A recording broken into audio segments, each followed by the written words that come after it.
So finally, a few points here, just gallop through them because we're bang on an hour now. I'll give myself another 5 minutes. Take advantage of your pension scheme reliefs. End of story. I mean, that is it. That is my point. I've been saying time after time after time, they're going to change the rules. They keep changing the rules in a horrible way, it has to be said. They keep restricting how much people can put in. So the lifetime limit has been brought down to £1 million.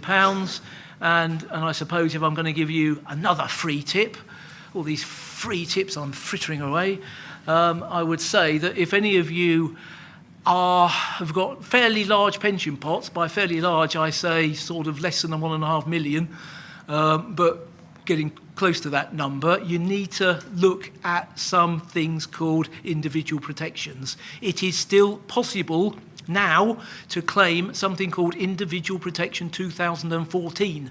You have got, where are we, 9th of March? Well, you've got about, about 25 days left or whatever it is. In other words, you've got until the 5th of April to do it. If you do it, you can protect your lifetime allowance at 1.5 million if you qualify. I'm not saying you all qualify, but if you do qualify, you need to get on and do it.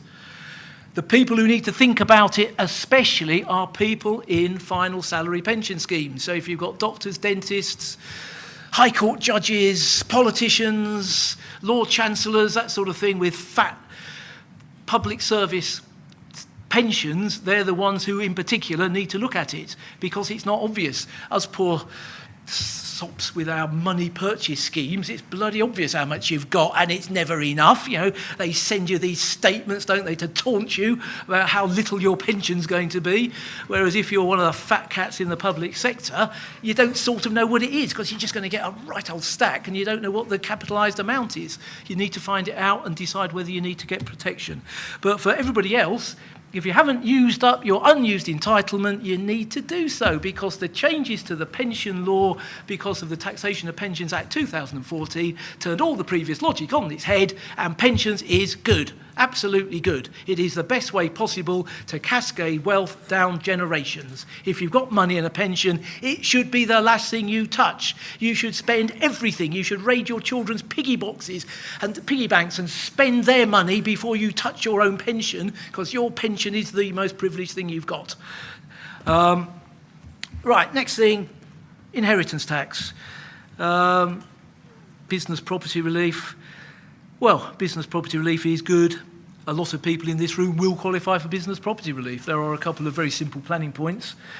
One planning point is, if you have got a load of cash, it will attract inheritance tax. If you somehow convert that cash into shares, or let's go back one step, if you lend that cash to your trading company because it needs it, so you've got a loan account, that loan account will attract inheritance tax. There's no relief. If you convert that loan account into shares, don't have to be ordinary shares, they could be some kind of crazy preference shares. If you've got shares, they will qualify for business property relief once you've owned them for 2 years. 2 years is a damn sight better than giving the cash away and living 7 years, if you've only got 2 years to live, or even 3 years to live. So that is a very easy tip to do. Yeah, I'll leave it there. I mean, that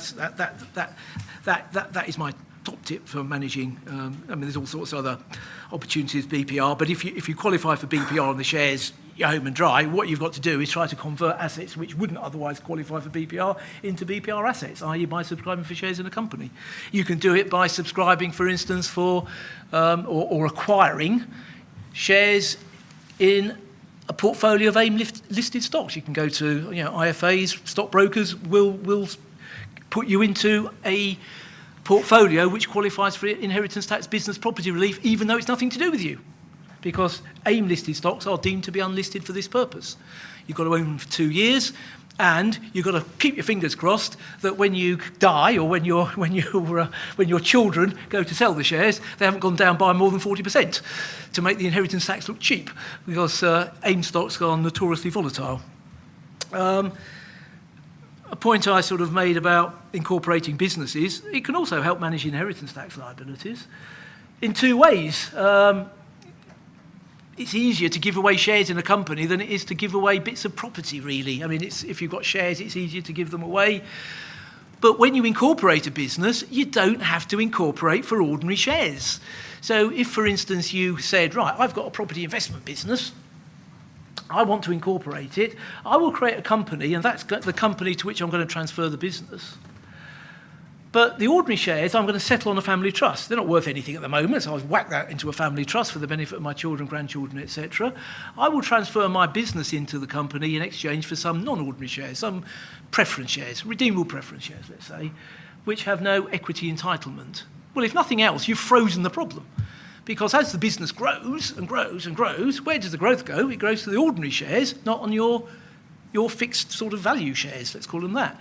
If you redeem your shares and spend it on fast women and slow horses, even better, for more than one reason. Because not only will you have great fun, but your inheritance tax estate will go down. So as the value of the company goes up, you're getting value out spending it, your estate's going down, the value of the trust's going up. So all quite interesting stuff.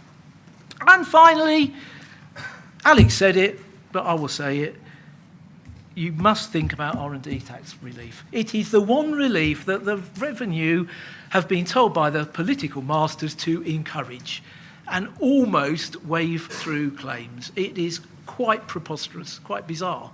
So anybody who thinks they are doing anything that has a sniff of R&D about it needs to speak to Alex or Layla, because claims are available and they are very valuable.